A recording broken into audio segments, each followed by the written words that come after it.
किसको कहानी सुनना है जल्दी से आ जाओ। आज की जो कहानी है वो है एक बूढ़े गिद्ध की कहानी। गंगा नदी के किनारे एक बहुत बड़ा पेड़ था। इस पेड़ पे बहुत से पक्षी रहा करते थे। एक दिन वहां पर एक बूढ़ा गिद्ध आया। गिद्ध पता है ना, जिसको वल्चर बोलते हैं इंग्लिश में। और वहाँ रह रहे पक्षियों को बोला कि इस पेड़ में जो खोल बना हुआ है, ऐसे पेड़ में जो गैप आ जाता है, गड्ढा बन जाता है, तो क्या मैं उसमें रह सकता हूँ? तो सभी लोग सोचे बूढ़ा है बेचारा, कहाँ जाएगा, चलो रहने देते हैं। और वो गिद्ध वहाँ रहने लगा और सब पक्षी अपने अपने खाने में से थोड़ा थोड़ा उसको देने लगे। बूढ़े गिद्ध को वहाँ बहुत अच्छा लगता था। वो सोचता था कि ये पक्षी कितने दयालु हैं। अब जब ये लोग मेरे खाने की व्यवस्था कर रहे हैं, तो जब ये लोग खाने की तलाश में जाएंगे तो मैं इनके बच्चों की रक्षा किया करूँगा। और उसने पक्षियों के बच्चों से दोस्ती करना शुरू कर दिया, उनसे बातें करना और उनकी रक्षा करने लगा। सभी पक्षी बहुत खुश थे कि चलो इसके आने से हमारे बच्चे सुरक्षित हैं। एक दिन वहां से एक बिल्ली गुजरी और उसने पेड़ पर पक्षियों के चहचहाने की आवाज सुनी। तो उसने सोचा, अरे वाह, यहाँ पर तो मांस खाने मिल जाएगा, बहुत सारे पक्षियों के बच्चों की आवाज आ रही है। तो वो रुककर वहां पर देखने लगी और उसको देख के छोटे छोटे बच्चे डर गए पक्षियों के और ची ची ची चिल्लाने लगे। बूढ़े गिद्ध ने जोर से आवाज दी कि कौन है वहां। तो बिल्ली ने सोचा, अरे यहाँ तो कोई बड़ा आदमी भी है, बुजुर्ग भी है, तो थोड़ा दिमाग से काम लेना पड़ेगा।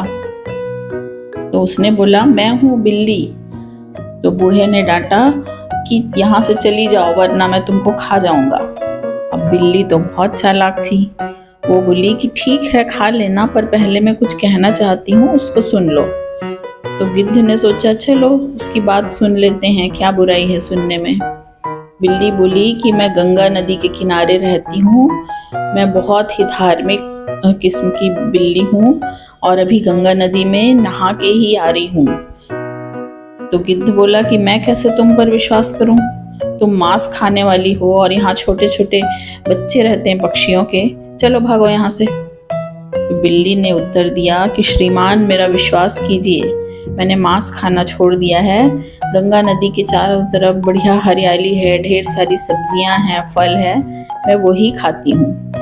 अब बूढ़ा गिद्ध बेचारा सीधा था, उसकी बातों में आ गया। उसको उसके ऊपर दया आ गई और बोला कि चलो कुछ दिन रह जाओ। तो थोड़े दिन तक तो वो रह गई और सब कुछ ठीक ठाक रहा। किंतु बिल्ली तो बिल्ली थी भाई, मांस खाने की आदत थी, तो उसको अपने ऊपर कंट्रोल नहीं हुआ।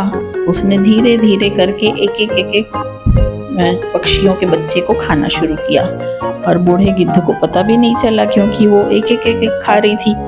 फिर धीरे धीरे जो पक्षी थे उन लोगों ने देखा कि हमारे बच्चे कैसे कम होते जा रहे हैं, तो उनको चिंता होने लगी। इधर उधर ढूंढने लगे कि कहीं वो उड़ के इधर उधर तो नहीं चले गए या दूसरे पेड़ में तो नहीं बैठे हैं। अब बिल्ली को समझ में आ गया कि पक्षी अपने बच्चों को ढूंढ रहे हैं, तो मेरी पोल खुल जाएगी, तो वो वहां से भाग गई। अब जब ढूंढते ढूंढते पक्षी वो बूढ़े गिद्ध के जिस पेड़ में वो रहता था वहां पर पहुंचे, तो उन्होंने देखा कि वहां पे तो बच्चों की हड्डियां पड़ी हुई है।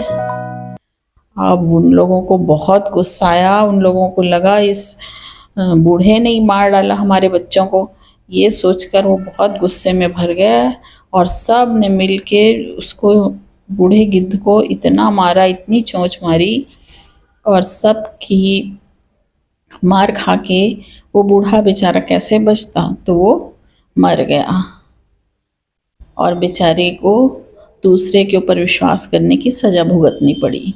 तो इस कहानी से क्या शिक्षा मिलती है?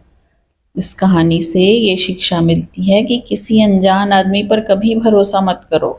जब तक आप उसको नहीं जानते हो, वो कितनी भी मीठी बातें करे, उसके ऊपर विश्वास नहीं करना चाहिए। ठीक है, अब आप नहीं करोगे ना ऐसा? ओके।